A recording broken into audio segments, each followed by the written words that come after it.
Welcome to the IDP Hunter podcast. I'm your host, Steve Hungarter. You guys know me as the IDP Hunter. I'm a writer over at the RPO Football Network. I'm a writer over the Fantasy Six Pack. I'm also a top 7 IDP ranker over on Fantasy Pros. We're gathered today because we want to answer some of your mailbag questions, but I'm not going to lie. It's a heavy task. It's too much weight. I can't lift it myself, so I asked for a little bit of help. My guest tonight is Mr. Jorge Edwards. How are you? I'm doing well. Thank you very much for having me, Steve. Jorge Edwards is near and dear to my heart. He's the leader and creator of Fantasy and Frames. He also hosts Shoot the Gap, right? You also, and this is the one I'm most proud of, in 2023 Fantasy Pros, right? You were the most accurate wide receiver ranker. I don't know how you did that. Us IDP guys are supposed to stay over here, but you went over on the offensive side and showed them how it's done. I appreciate you for that. Not only this audience, Fantasy Sports Writing Association alumni member, as well as a King's Classic alumni member. What can't this guy do? What this guy can do no wrong for me. How are you, Jorge Edwards? What have you been up to, my friend? First of all, again, thank you very much for having me on. I'm doing great. On a personal side, I am adjusting to fatherhood for the first time. So that has been a great adventure, loving every moment of that. As far as fantasy content, over at Fantasy and Frames, we got a lot of people doing a lot of content, a lot of stuff coming out. We're all talking about championship weekend. We may even do some week 18 stuff. Who knows? But we're excited to wrap up the season. At the same time, we're looking forward to 2025 and what we can bring to all the fantasy football content consumers, and especially the IDP consumers. We know you're out there. We know you love fantasy football, and who doesn't love some IDP fantasy football talk? You know what I mean? Ain't that the truth? I was talking to John Norton, Football Guys, and he had the data. He said like 8% of people 5 years ago played IDP, in offense. Now it's over like 33%. So the numbers are jumping. These combo leagues are like the future. IDP's the future. I'm excited. Speaking of your future, Jorge, for the audience that doesn't know, Nathaniel. Right, he came to your house in October, and this is the first time ever you're a proud papa. This is true. Yep, my wife and I adopted Nathaniel back in the end of September. We got home October, and I've already introduced him to the Lord of the Rings trilogy extended editions. I've had him watch this past WrestleMania 40. We're going backwards, with the WrestleManias, and obviously football. Although my wife is a Cowboys fan and I'm a Commanders fan, and on the day they played each other, I was doing our kickoff show on that Sunday morning, and I finish and I go upstairs and she has them already decked out in Cowboys gear, and I'm like, that's not fair. And they ended up beating the Commanders. It's like, oh, what are you gonna do? So the first one is always a blessing. That's how I was with mine, very time consuming. Then you want to have another one, and another one is, okay, you know what? Maybe we should calm down. What do you think? I don't know. But to give you a quote today, having a child is like having a piece of your heart walking around outside your body. I've heard that years ago, and I'm like, that is so true. It's a little bit of me, little Jorge walking around out there watching all the Survivor Series. Which one are you guys on right now? So we just finished WrestleMania 40. So now we're going back to 39. I do like to jump around a little bit to my childhood. So the very first WrestleMania I remember watching was WrestleMania 6. And so, and then I went back and watched 4, 5, and 6. And so he's being inducted. I haven't gotten any complaints. He hasn't fallen asleep during those events. So that's good. So he's not bored. And I'm just soaking it in, man, just enjoying it. And my wife and I, we have been looking forward to starting a family for quite some time, and so it's just it's truly a blessing. Okay, this has nothing to do with the show. Totally unscripted, totally off kilter. What is your favorite WrestleMania? Just if you don't mind, may I ask?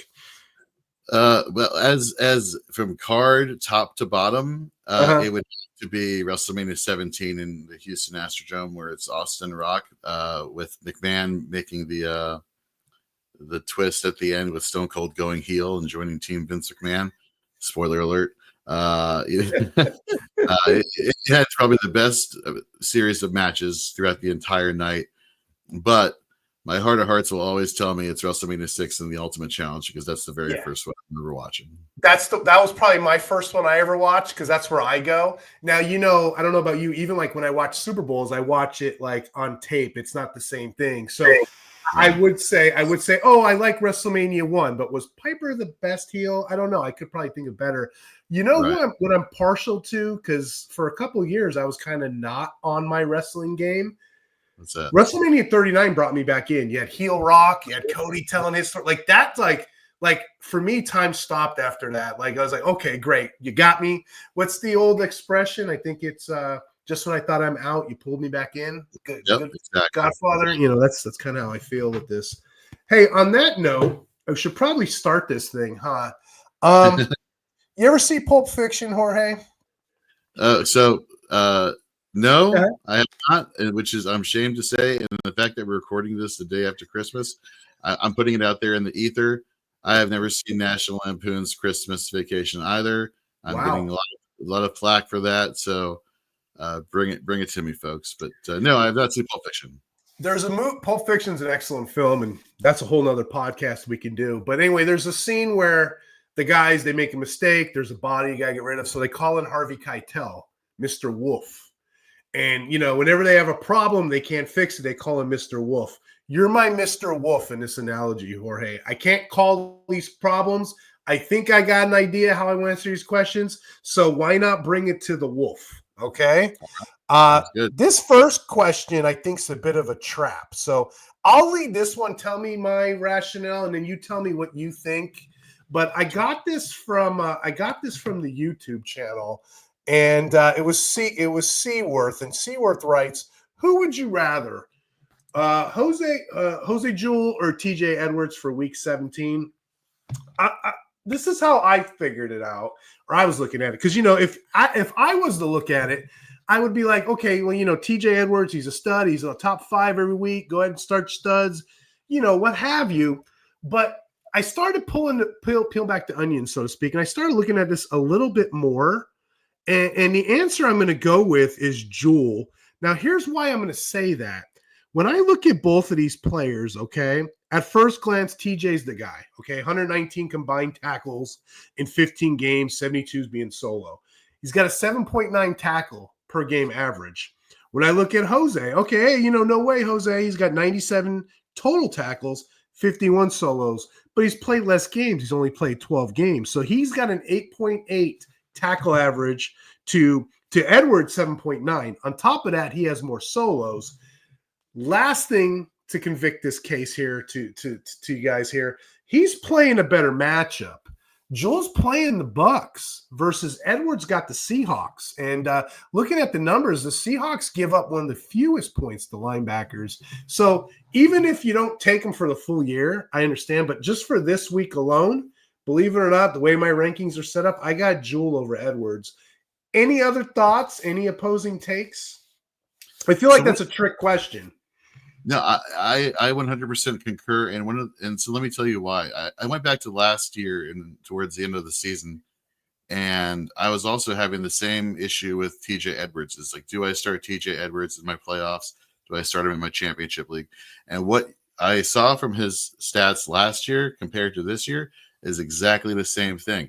You take away the big plays, the splash plays, the impact plays, very low tackle for.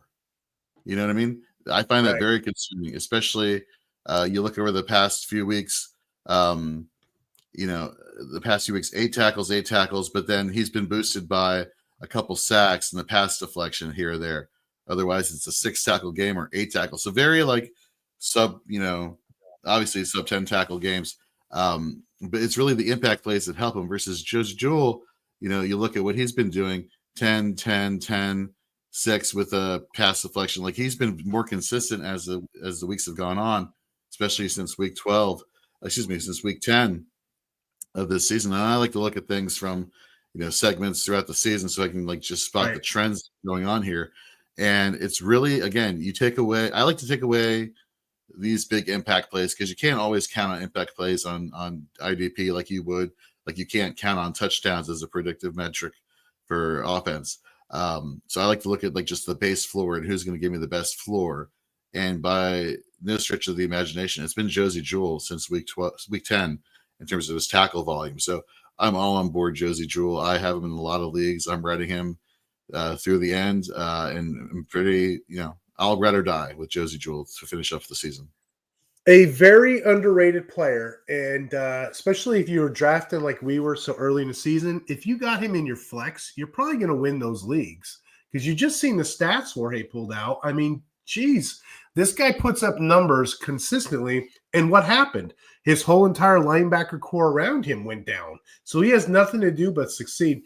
But it's just so funny how IDP is, isn't it, Jorge? It's like this guy here is the heralded one. This is the one that everyone looks at.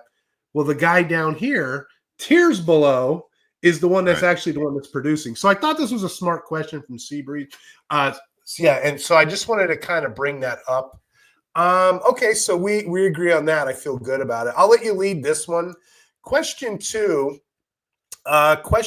came in from Luig-03R. He said his league's super deep. Are there any good linebackers worth streaming this week? Jorge, what you thinking? So I did the waiver wire article this week for week 17 over at Fantasy and Frames, and there was a player who I was researching who, since he stepped into a starting role, has played 100% of snaps, has played the majority of snaps compared to his linebacker counterparts. If I had to pick somebody, it would be Darius Mousau of the New York Giants. Last week, coming off of a 16.7 tackle efficiency game. Just the tackle efficiency and the tackle numbers have been really solid. But for me, what really sets him apart is the fact that his, you look at some of the other linebackers for the Giants, their snaps are nowhere near his, especially last week, they weren't near his. Micah McFadden, I know we all were like, ooh, the Micah McFadden experience in New York is going to be a thing. Bobby Okereke goes out for the season. You think, oh, well, it's McFadden. But, as soon as Okereke went down, it was Darius who came in, and we saw him play a majority of the snaps. And you go back to this past week in week 16, total defensive snap share, 98.5. The next highest one was Micah McFadden at 44.8. So that tells me this is a one-man show in the linebacking situation here for the New York Giants. And the Giants are just so bad. They're going to be on defense a lot. And it's just a matter of opportunity plus his efficiency. He could have a high missed tackle rate, which we can get into the pros and cons of that, in the scenario. But like, he's getting the opportunity. He's getting pretty much the sole opportunity to make plays. And again, if you're in a really deep league and you want it's a dynasty league and you want to hold on to him, or you do like a easy rental, like a quick rental, even in deep dynasty leagues, I'd be surprised if he's still rostered. And then in redraft leagues, he's definitely not rostered in a lot of leagues. And so if you were the Okereke manager, he's the guy you want, not Micah McFadden. Yeah, I did something similar because I write the Every Down linebacker article over on RPO Network. And my poster child, there you go, right there. I'd even go as far as to say some Ty Summers action in case Mike is down as well. But yeah, that's a great one right there. Honestly, this week is a great week for linebackers.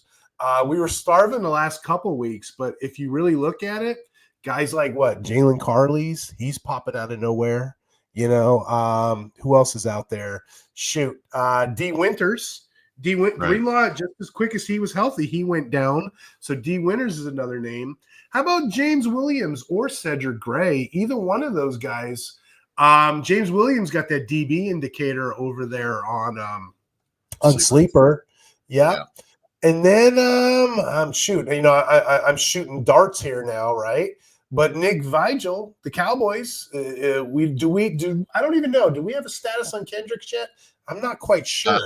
So Kendricks this last week, and so we saw Vigil and Marius Lefu. Apologies if I'm butchering the name. Take on the majority of snaps here. Let me pull it up as we're talking right now. Let me see if I can find the information on Kendricks. Okay. And then while you're doing that, Owen Popo, if Mac Wilson and Chris Barnes are out, that's another name. My favorite name out of all of these, Jacoby Windman of the Carolina Panthers, came out of nowhere and he erupted. And there's nobody else to take snaps from him. So if you're looking for the guy next to Jewel, there's your guy, Jacoby Windman. When he was in college, he was a tackle and sack guy. I think he had 19 sacks between UNLV, Michigan State. He just got hurt. He got hurt for like 9 games and he didn't go drafted. So the only team that picked him up that I can recall is the Steelers. He was on their practice squad. Panthers brought him over. So there's a lot of names that are neat that we can just pull and plug in this week. So, Louis, if that's all you have is a weakness at linebacker, you're in for a treat championship weekend because we know, like running backs, these guys are volume-based or plug-and-play. 100%. Yeah. No, you mentioned Ty Summers. That is definitely an option for the New York Giants. With the injuries at the linebacking core for Tennessee, you mentioned a name that I actually am pretty was high on in the preseason, which was Cedric Gray coming out of North Carolina. This guy, this player has it. He just was buried on the depth chart. Now with Kenneth Murray going on IR, we don't know the situation with Luke Gifford. To go back to what you were saying, we were talking about earlier with Eric Kendricks. He has not practiced this week, although it is, the day after Christmas. So maybe that's holiday related. I don't know, but it's interesting to see that Luke Gifford also has not practiced this week. So Nick Vigil has not practiced this week. So something to pay attention to for Cowboys managers. Yeah. But no, Cedric Gray, let me tell you, if he gets that opportunity, he could be earning his way into a starting role. I feel that confidently just because of all he did at North Carolina. Just a very good, solid run tackling linebacker. He has that lateral ability to get from sideline to sideline. Just an overall playmaker for UNC. So I'm just as like a football fan's perspective, I really am looking forward to seeing what he does this week. Heck yeah. I just wanted to give a shout out to the audience. If you guys like this talk, especially about linebackers and whatnot, I do the Every Down Linebacker article. Like I said, RPO Football does a yearly subscription for this kind of content. You can literally save $10 off a yearly subscription by promo code IDP Hunter. So if you guys want to check that out, by all means, check out the article. Our next question is also a linebacker. I was going to head this one and then just pick your brain, see what you have. We had a question in regards to a playoff championship run. The question came from, where's the name? Yeah, Nova Cypher B1V. How's that for a name? Nova Cypher. And the question is, hey, who are some of your IDP targets you're targeting during this playoff run? Well, the guy that I have is Blake Cashman. If you're able to get Blake Cashman, maybe it was a fun name for me. But he's got some really neat matchups coming up this week. He's got what was I going to say? He's doing 20 tackles the last 2 games. And if you have to play that, week 18 matchup, which I hope you guys don't have to, but for those who play week 18, he's got even a better one besides the Packers. He's playing the Lions the week after. So for the next 2 weeks, Blake Cashman's your guy. I don't know if Ivan Pace, they say he may play, may not play, but regardless, Cashman has a role. So if you need 10 tackles out of nowhere, Cashman would be my guy that I'd be targeting during the playoff run. Jorge, what says you? Do you have anybody in that wheelhouse that could assist? So you brought up a situation with Minnesota that kind of ties into a player that I am pretty high on. And, Steve, as you know, with IDP, with linebackers, like you can go pretty deep with the linebacking position and find some good producers, past, a LB3 ranked linebacker. You could have LB4 and LB5 have great matchups and give you LB2, LB1 numbers. But, you mentioned Blake Cashman. He, predominantly plays the majority of snaps. We saw when he was out and Ivan Pace was the starting linebacker. Ivan Pace was playing the majority of snaps. You still saw a secondary linebacker every once in a while play closer, in snap percentage, but not by much. But a person that I am targeting this week is actually a defensive back, and that is somebody who's been playing more of a linebacker type role, like the LB2, so to speak, for the Minnesota Vikings, which is Josh Metellus, who has been playing closer to the line of scrimmage box snaps. Again, just very consistent the past few weeks, the past month. Just somebody that you want as a defensive back. I know defensive people are very fickle when it comes to defensive backs. They're like, ooh, let me get the person who's on the hot streak. Like, nope, they're not doing anything for me. I'll just get rid of them. But definitely somebody to pay attention to. You go over to the past, for instance, weeks 13 through 16 in fantasy points per game, again, using Fantasy Pro scoring. He's been the DB 18 with 21 solos, the 13 assists, giving you an average of 12 points a game. You play in tackle heavy leagues, just bump that score up a little bit more. You just love the snaps. Now, if Ivan Pace doesn't play, or Evan Pace ends up playing, which I don't anticipate happening, just because why rush him back if he is still dealing with an injury? It's kind of hard to ignore what Christian Roseboom is doing. You look at what's going on in Minnesota with Cashman. It's the same type of situation that's going on in Los Angeles with Roseboom. Just been, the de facto LB1 for that team when healthy. He has been very consistent, and his play has been picking up as of late. Tackle numbers are there. So either one of those players, if you're playing in a relatively shallowish league for IDP, or a combo league, offense and IDP, if those two people are on your waiver wire, yes, get them, play them, feel confident in doing so. You know what's funny that you said when you said Josh Metellus, there were a lot of analysts like midway through the year that were saying, oh, he was losing his snaps, dump him. That may be the old way to play IDP. Sure, if a defensive back is going from 100% snaps down to 70, it's alarming, but you got to look at the context. Like you said, Jorge, where were those 70% snaps played? In the box. So now he becomes a weapon, a human missile. He becomes a defensive lineman linebacker. If all of his snaps are in the box, guess what? You already know it. I write the IDP box snap article, which I really enjoy. I love to do this article. I kind of put the box snaps in place here, and I kind of just talk about a couple positions, not just that, but slot snaps too, and maybe guys who got fired up and down, just to keep me on my games, keep me fresh. But did you know Josh Metellus now is the #1 box snap guy out of all the defensive backs? He's the #1 right now. I did not know that. It doesn't surprise me the way they've been utilizing him all season. Yeah, and then there's two more I'll throw in here since we're talking about safeties, and I got it up. Another guy here that goes under radar, #3 is Jalen Thompson of the Cardinals. Everyone is afraid to death to target Baker. So they all go towards Thompson. And I think the Cardinals kind of know that. So they've been playing him in the box an insane amount. 49% of his plays this year, 401 box snaps. So if you can get a Thompson, he's DB2 value, but a lot of people out of nowhere aren't looking that way. You can easily target him because defenses do. And again, this week, I'm not saying by no means he's a better player than Baker. What did he have? I think Thompson had 10 tackles, Baker had 7.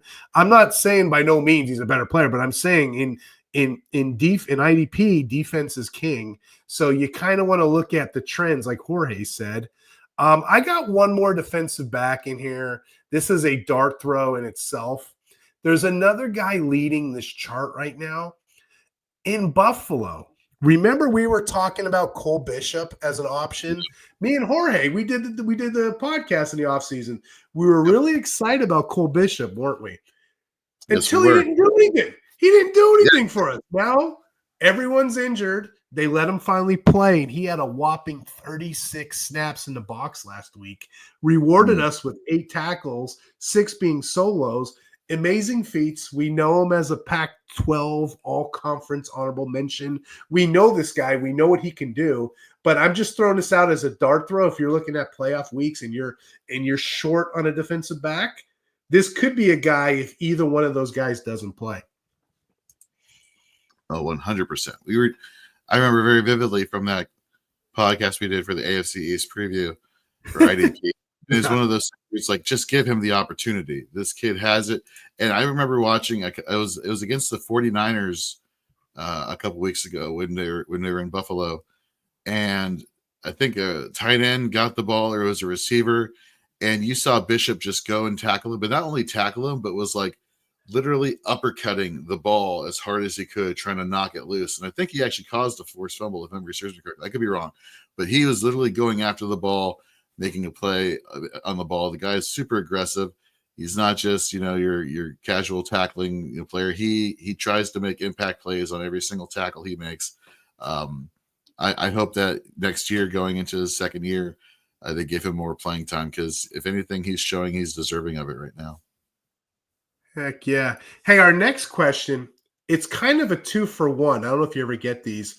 Tackle Sure. Box Props over on the RPO Discord. He asked me who would pick 2 between Dean, David, and Brooks. But then in our chat, Catcher and the Rays asked the same question, but he added Olakun. So I'm like, okay, we'll do a 2-for-1 on the show. I'll ask Jorge what he says. Tackle Box has been doing great things on RPO. I don't know if you know our betting site are over there. He's like 88% win percentage. The guy's the Terminator. He can't be beat. You know what I mean? He's unstoppable. He's liquid metal. So shout out to Tackle Box Props. I'm going to take this question because it has a little more ingredients to it. So Jorge, if you had to start 2 linebackers, Dean, Olakun, David, or Brooks, who would you rather? That is a great question. So for me, the immediate one is Jordan Brooks. I mean, from his time in Seattle to now his time in Miami, he has solidified as that LB1. He's making you all the tackles you want. Going back to, like I said, Fantasy Pros scoring. And I like to use them because it's easy to find their data. I mean, he's right up there, LB 13, 19 solos to 14 assists. Just somebody that you just really can count on. And then as far as Olakun, and I think it's something that you and I both have talked about pretty openly, and I think a lot of people have picked up on this, is that, you go back to his time in Atlanta and he was like crushing 100+ tackles, and then you're like, right, okay, but can he be trusted? Can he be trusted? The missed tackle rates, the opportunity, I don't know. He goes to Jacksonville. Okay, can he be trusted? Can he be trusted? And like everybody was like, okay, we keeps getting 100+ tackles a season, and you're just like, man, but I don't know yet. Is it just a flash in the pan? And eventually it got to the point where it's like, okay, he's obviously doing it. He's a consistent linebacker. This is what you want. You want a run stopping tackle machine. And then what have we been seeing for a large part of the season? He's been asked to rush the passer. Like, what the hell? Like, that's taking away from your tackle floor. Like, that's ridiculous. Like, go back to what you were doing before all those years. So that, for me, you don't know when they're going to bust that out, where he's going to be asked to do a little bit more at the line of scrimmage in terms of rushing the passer. So that kind of gives me some pause there. So for me, if I had to pick one, it comes down to Nakobe Dean or Levante David. I'm going to go Levante David just because I understand, he is he is basically their linebacker. You look back at the snaps. Let me pull it up right now. Sorry, I apologize. You look at the snaps the past 4 weeks. As I'm stalling. He has 248 total snaps to the next highest, which is JJ Russell's of 118. 30 tackles, solo, 2 assists per PFF. Yes, the missed tackle rate is unfortunate, 15.8%. Yeah, but again, it goes back to what we were saying earlier about, like, missed tackle rate can be something that sways you off of a player. But what's a good way to get more at ease with it is the fact that when you're taking the majority of snaps here and you're producing, then you know what, you get away with a little bit of a missed tackle rate in terms of assessment. Yes. So for me, it's David and Jordan Brooks. I'm curious to hear what you have to say as far as both options here. Yeah, and what's neat about this, it's kind of like, who's your guy? Take your shot. Who do you favor between Dean, Olakun, David, Brooks? Question for you. You said out of those 4, your number 1 head and shoulders would be Brooks. Yes, it would. That was your. See, for me, my head and shoulders above the rest is Dean, and it doesn't sound like a sexy name. I take Dean and I struggle with the other 3, and I got to break that down. Dean has been on fire in the last couple of weeks. I know he's the LB2. I know Bond's there. If you look at it, 44 tackles in 4 games, 60 tackles in 6 games. He's got a role. He knows what he's doing. Start him, play him, put him as a top 5-7 DB. Forget about it. He's good. LB, excuse me. So now the question is Olakun, David, Brooks. I'll tell you who I don't want. I don't want Olakun, and I know this sucks because if you have Olakun, you probably had to use a high draft pick to use him. Nothing wrong. Seems like he's woke up in recent weeks, but he's a little bit of a tear down because this is how they employ him now. They've been putting him on the edge as well as being in the box. They're moving him around a bit. He's been doing better lately, but it's dangerous to play a linebacker off edge unless you're in like a big impact scoring league or tackle, especially when we're chasing tackles. The reason is it's all about that tackle efficiency. When you have a box inside linebacker, it's going to soak up tackles like a Brooks, a David, a Dean, if you will. The average tackle efficiency for an average linebacker is 13.3%. They're going to soak up tackles. They're going to make plays. They're going to be there to get, a combo, a tackle combined or an assist. When you move a guy out the edge, not only are you decreasing his chances of making the play, he's also at an angle and he's coming in and, chances are he's going for the quarterback or what have you. He's going to miss. The average tackle efficiency, again, 13.3 for a box linebacker. For an edge player, the average is 5.4%. So you'll see a dip in productivity just by being moved. And we've seen that with Olakun this year. I think he's a high player. Don't get me wrong. He's been around the 9-10% mark. Nothing wrong with him as a player. It's all about how they're using him. And plus, we had struggles with him earlier in the year. I'm still a little burned out a little bit. So between these three, I'm going to pull him off to the side. So it's between the Dean, the Brooks, and the David. And I told you how I feel about Dean. You mentioned it yourself. David's a bit older in the tooth. He's got that 16.1%, missed tackle rate. I don't know if I trust that as much. I get it if you're getting the volume, if you're getting 50% or more of the snaps.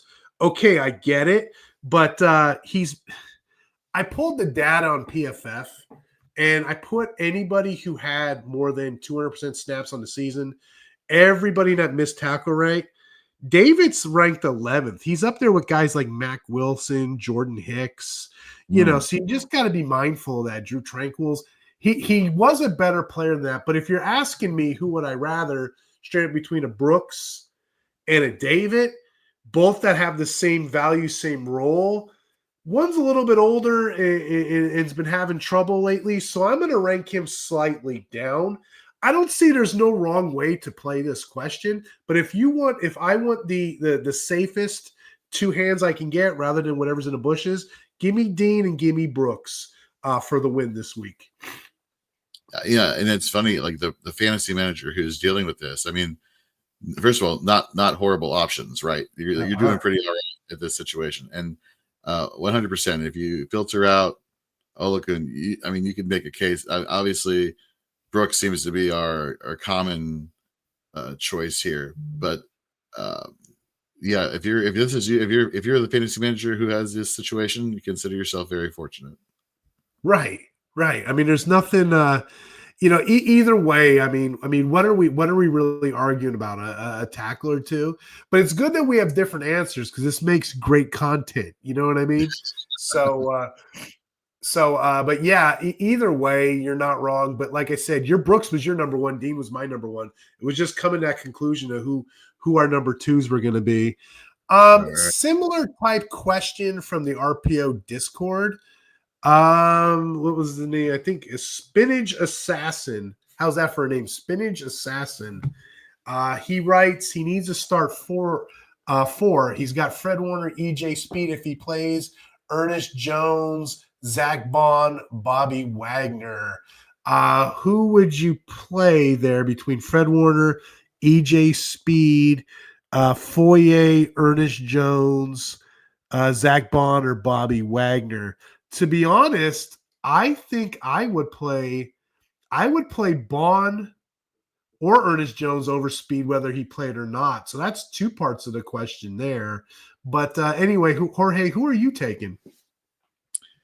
So I agree with you with Ernest Jones and Zach Bond. I think those two are pretty much locked in. You've seen Ernest Jones, whether he was a Ram, and then gets traded to Tennessee, and then he got traded to Seattle, which we can get into a whole other story of like, what does that say about the player if the teams are constantly getting rid of you multiple times within a season? That notwithstanding, Ernest Jones is just, he is the LB1 there in Seattle. So definitely Seattle, Jones, Bond. For me, if EJ Speed plays, I'm a little concerned. I'm always concerned about players coming back from injury and the risk of re-injury and what you're doing. But he has been such a fantastic LB, for you here. I will say Bobby Wagner is on that list. I am fading Foye Oluokun. So, and Fred Warner, I believe, has been playing with a fractured ankle, I want to say, the past few weeks. So that is a little concern. I would put EJ Speed over Warner for that situation in and of itself. So to give you my 4, it'd be Wagner, Bond, Jones, and if Speed plays, Speed. And if he does not play, man, give me the guy who doesn't have a broken ankle, which is Oluokun. Yeah, that's the tough part for me. The between the Warner and the Oluokun, who would I play? I'm kind of staying away from Warner, to be honest, until I see more, until I see better. Again, news of that injury didn't come out till like after the trade deadline. Otherwise, I would have been off him so quick. But that's maddening, Mm-hmm. Absolutely. So yeah, I think that's where you have to go with that. And again, don't feel like you're stuck playing an Oluokun. There's a lot of players this week too. This may be a hot take, but like I know Nick Bolton already played. I get it. Kaiser White has been. There's a lot of players that have been suspect. You can go on waivers this week. Guys like Carly's, guys like your guy Mosu. There's guys out there that might make a wave. That might be your 4th player. So don't feel like you're stuck playing Oluokun there because you might not have to. But I do say certainly. I think that's the right way to go there. I kind of like that question, to be honest. So I thought that was pretty smart. Next question here we have. It's a DB question. Dane Belton, Brandon Jones, Josh Metellus. Do you have a favorite between them? I think I know this answer based on knowing Jorge. Got to know your opponent in these leagues. I know who his favorite player is, but who are you playing this week? Do you have a favorite? Man, so it comes down to Jones or Metellus, right? And I just was waxing poetic a few minutes ago about how much I love Josh Metellus as the linebacker.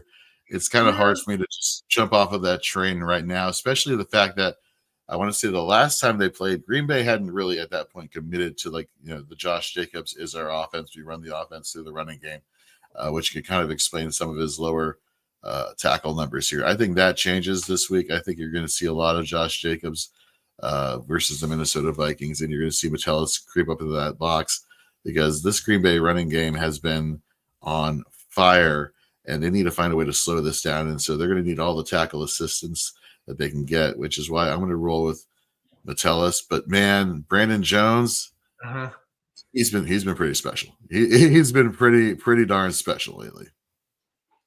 So off the record, I kind of have Brandon Jones as my DB5 this week. I know that's a bit of a saucy take. He's playing what? He's playing the Bengals. He's got a sweet matchup this week. So for this week, I'm playing Brandon Jones, but again, I like a Metellus too. Don't get me wrong. I like a Belton too. I just like Brandon Jones a little bit better. Thanks, SKM, for this question from the chat room. When he brought this up, the next question came up about Brandon Jones. So it's a Brandon Jones week. It's Brandon Jones weekend for us. NBA Props 20. He asked, do I drop Taron Johnson for Brandon Jones? Actually, he goes, Jones is a free agent in my league. I have Delpit and Taron Johnson in my DB spots. Do I pick up Taron Johnson for Brandon Jones? Yeah. I don't see why the hell you wouldn't. Is there a world maybe? Is there a reality when you wouldn't do that, Jorge, maybe? I mean, you'd have to be playing like on a platform like MFL and where they have 5 position designations where you're required to play a cornerback specific. Yeah. But if it's just like your Yeah, if it's just a sleeper league, for example, where it's just a DB, DLLB, those 3 position designations, Brandon Jones, hands down, is the play over a slot corner there, and Taron Johnson. Just don't even think about it. And in fact, I think Jones's floor is definitely higher than Delpit and Taron Johnson's for starters. And one of the things, going back to his other safety, Grant Delpit, he's always been like the average guy. Like, he gets the box numbers, but the production has just been kind of like, meh. It's like purgatory. It's like, it's not bad, it's not great, but it's okay. Jones's upside will more than enough compensate for the lack of ceiling that Delpit has. Definitely up for Brandon Jones this week over Taron Johnson. Great points. I think there's like 2 leagues. I think of 2 scenarios that I'm aware of that I would maybe consider Taron. Like you said, the CB required leagues, of course.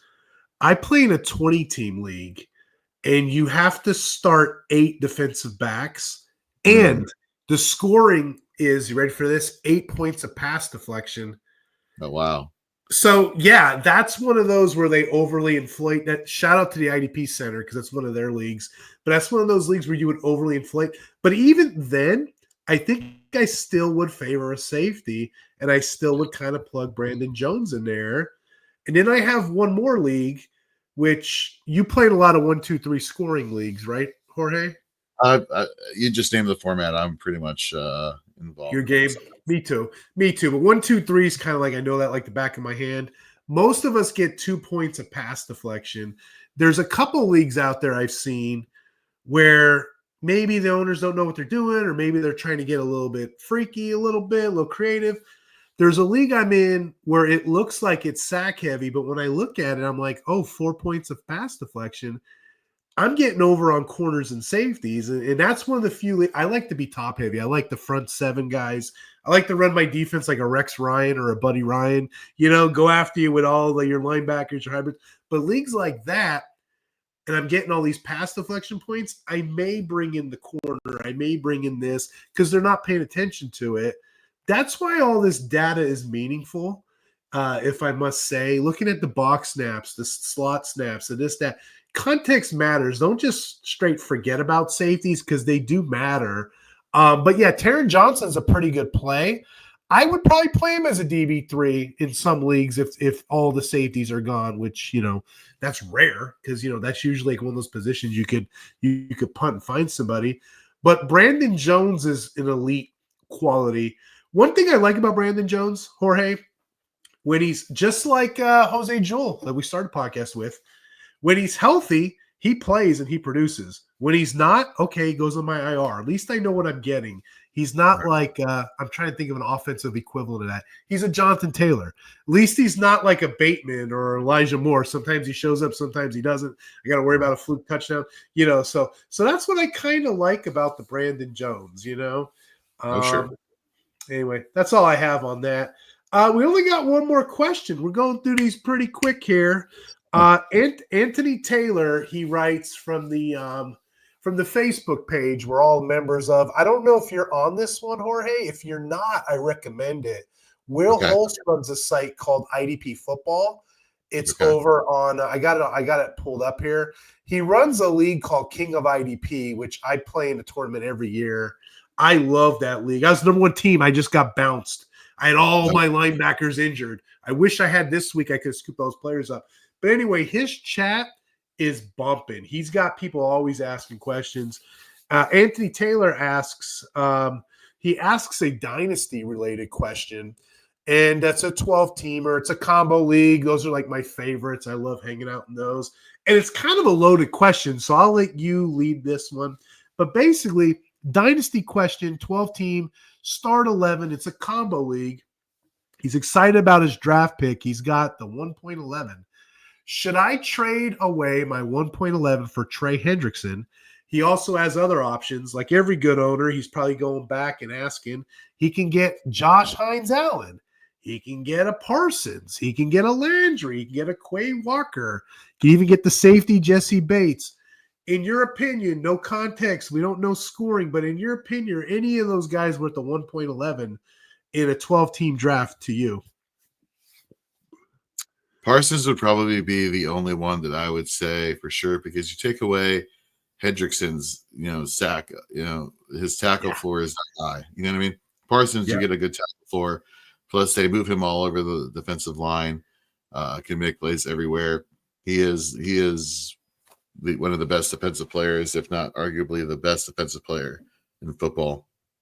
So he would be the only one out of this group. Josh Hines Allen has been way too inconsistent this year. Landry's too far along in his career. Quay Walker, no, you have higher upside in floor with the linebacking position. Jesse Bates, again, older player. But so Parsons is where I'd go with the 111, but that's about it. That's a bit about it for IDP in general. I know you have some opinions about, value of, especially in combo leagues. Curious to hear your thoughts on that.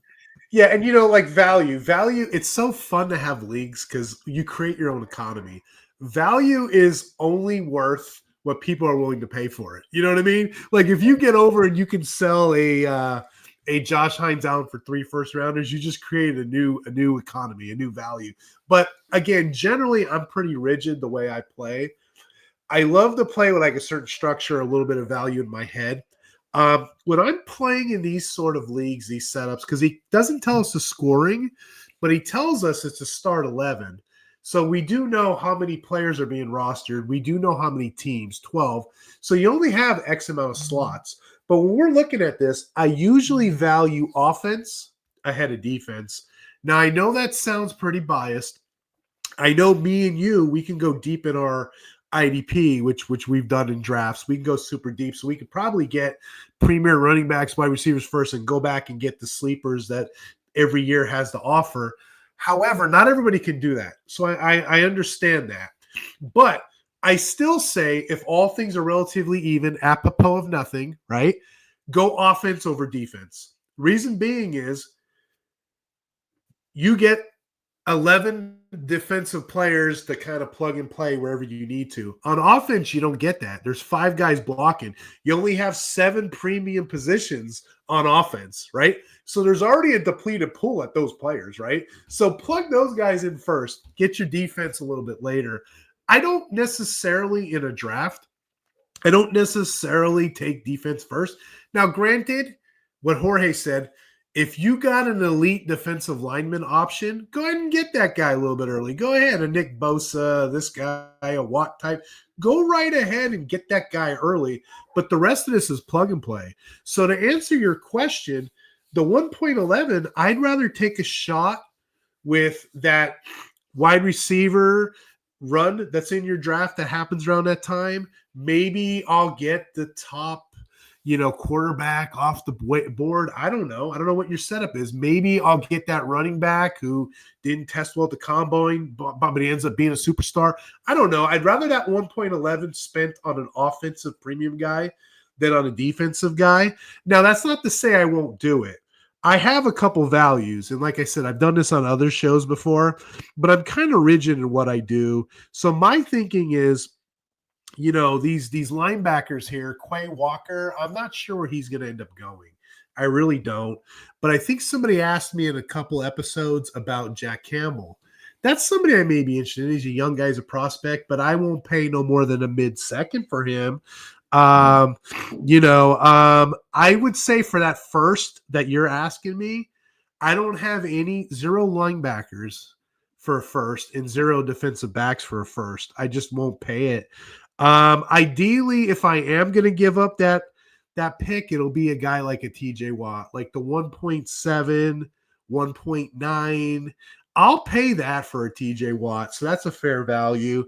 Max Crosby is on my list. However, what have we seen about Max Crosby recently? That wear and tear. He's been playing a lot of snaps downs. He's getting a little worn out. So, like I said, I'm pushing my boundaries there. But if you get a world changer, a once in a lifetime player, then yeah, I would do that. I don't feel like Hendrickson is that player. He's sack dependent. We don't chase sacks. Jorge answered that perfectly. Josh Hines Allen's been up, down too. I don't consider him in elite talent. I consider him after the top 7 go off the board. So really the question is, would I pay it for Parsons? I honestly, Parsons isn't one on my list. He's probably, I know when we're drafting every year, people go after the Watts, the Crosbys first, the Bosas, the Garretts. I'm all about it. Sometimes Parsons gets stuck in there. I don't put Parsons in there. I put Parsons in that 1.45 gap. I do. He's too sporadic from time to time. We got a couple injuries from time to time. I won't pay it, but I understand the rationale when people do that. I'm okay with that. But I don't pay for linebackers. I will pay for an elite defensive lineman. I'm going to take it back. I would pay a 2.6 or later for a Budda Baker type or an Antoine Winfield type, like a game changer. I'll probably pay a mid-second for a Roquan Smith. But I'm not going to pay it for your Landry, your Quay Walker, your Jesse Bateses. Parsons is the only controversial one on there. Would you or won't you? I won't. I can get a Parsons in a draft just knowing the way I move. And you know what else too, Jorge? When you look at these 12-team leagues and you watch them, usually the top IDP player goes in the second, third round, generally, because everybody wants a piece of that offense. So it's a question of, do you want Parsons as your plug and play for the next couple of years or not? I'm going to pass because I think I can get better, but that's me. That's just the way I play. So again, it's dealer's choice on that. The only one that has my interest would be a Parsons, but I'd want a Parsons plus if I was to do that. You bring up also a very good point as far as like players and position types. And I kind of was alluding to it a little bit earlier. Linebacker, you can find value deeper at that position. Defensive back,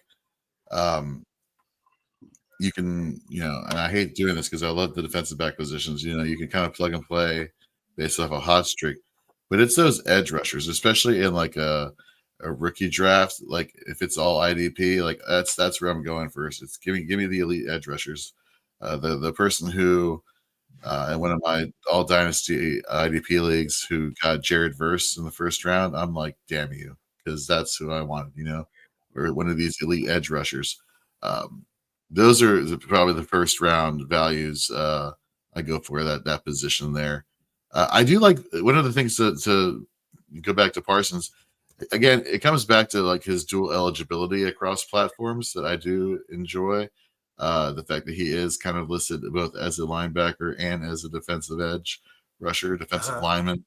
That would be, again, throwing in, playing, the game within the game, having that dual eligibility on top of his productivity kind of compensates for some of the things that you were saying as far as the occasional game or time missed.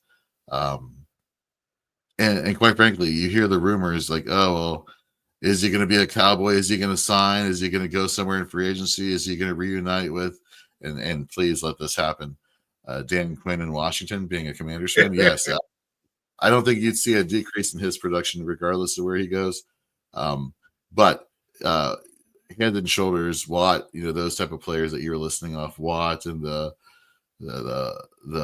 Bosas, the Nick Bosa, absolutely. Those players are hands down, I believe, worthy of a first round pick. I agree as well.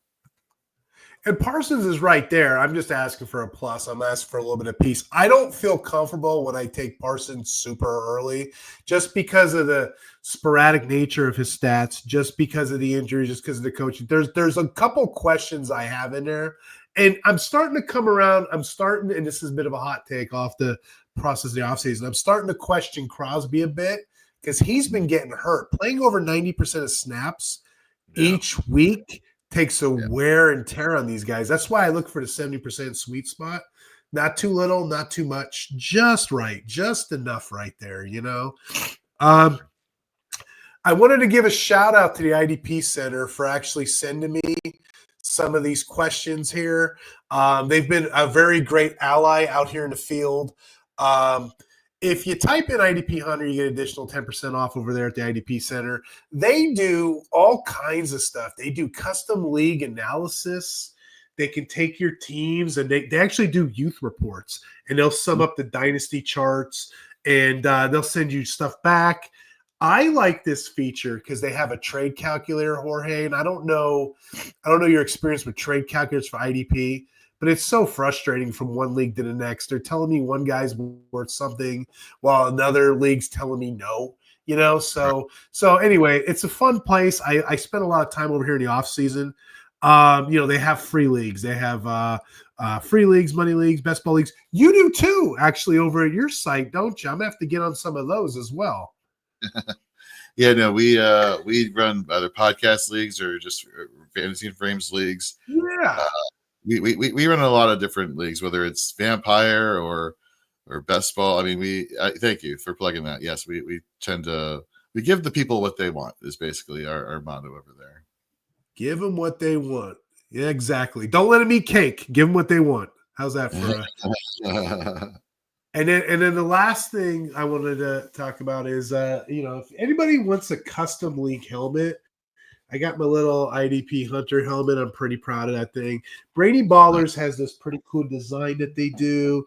If you type in IDP Hunter 15, you get additional 15% off at brainyBallers.com/shop. You can check out the website. I'd love to see a Fantasy Frames one out there in the universe. Shoot the gaps. Look at this. So anyway, those are my two little shout outs I wanted to give this episode. Jorge, any shout outs, anything you're working on, any projects coming up? Yeah. So first of all, again, thank you very much for having me on the show. It's been My pleasure. honor to shop with you. Again, you can head over to fantasyandframes.com as well as Fantasy and Frames on our YouTube channel and across all the social media channels. Just pumping out ridiculous amount of content, whether it's Dynasty, IDP, redraft, high stakes leagues, best ball. Obviously, as soon as 2025 gets around the corner, we're in dynasty mode. We're in prospect analysis and then draft analysis, free agency, and then we're right back in it as we were when you and I first started talking last year. So just a lot of stuff going on Fantasy and Frames. And then, of course, if you head over to fantasyandframes.com, you can check out all of our articles and rankings, as well as just anything you could find you need for fantasy football. We have it over there, as well as on our YouTube channel. We'd appreciate it if you head over there and like and subscribe. And we have content coming out pretty much every day. Just because the fantasy football season is ending, we still have our DFS content that's running through the Super Bowl.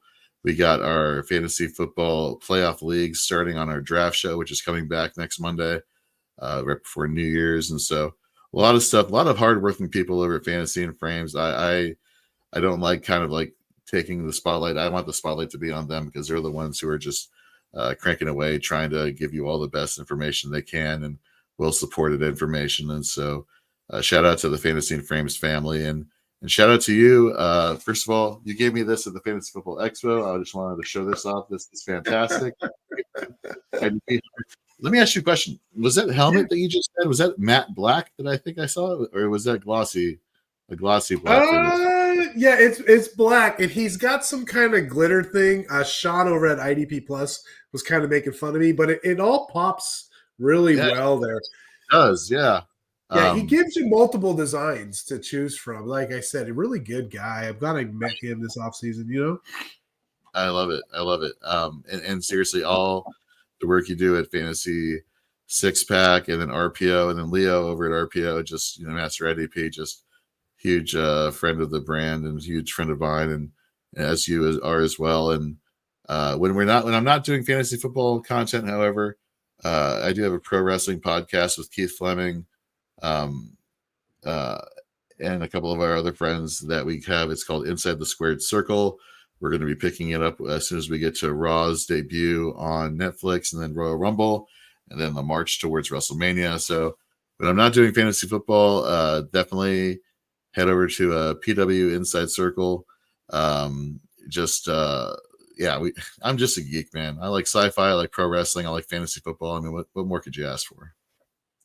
When we were kids, we weren't allowed to be in the house, right? We have to get our bicycles, go out with our friends, go check things out. Now it's all about being in the house, all about these podcasts, it's all about geeking out with each other, talk about wrestling, horror movies, all stuff. It's all about the friendships you make, and I appreciate you Jorge.